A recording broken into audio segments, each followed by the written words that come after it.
In retirement, people want to sit back and enjoy the fortunes they've saved over a lifetime's work.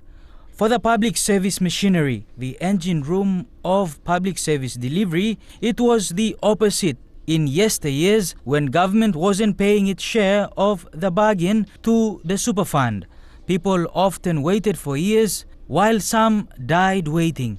This is a different story today. That's the assurance from Nambawan Super, as was known before POSF.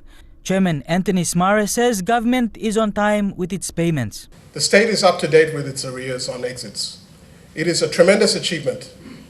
At one stage, there were 500 million kina behind, and we had members who'd been waiting over a year for their unfunded. Chairman Smare is thankful for the undertaking. And for that, I must thank the Marape Davis government. I must thank the Treasurer and the Finance Minister Paita and Treasurer Listaki.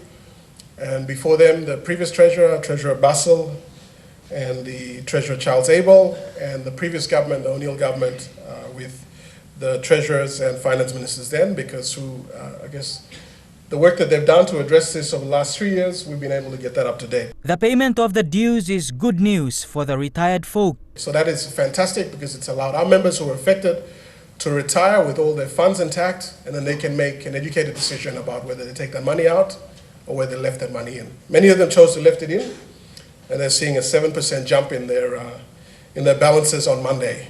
Members' superannuation funds are in fact much higher than their finish pays from the public service when they retire.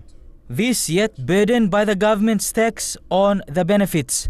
The Nambawan Super chairman believes there are better ways to address this. There are opportunities for us to improve the way that superannuation is taxed. And we believe that if you can remove taxation on those parts of super that are being taxed right now, it will give us a tool by which we can create more wealth for our members and more wealth for the country. Bradley Valenaki, National Emtv News.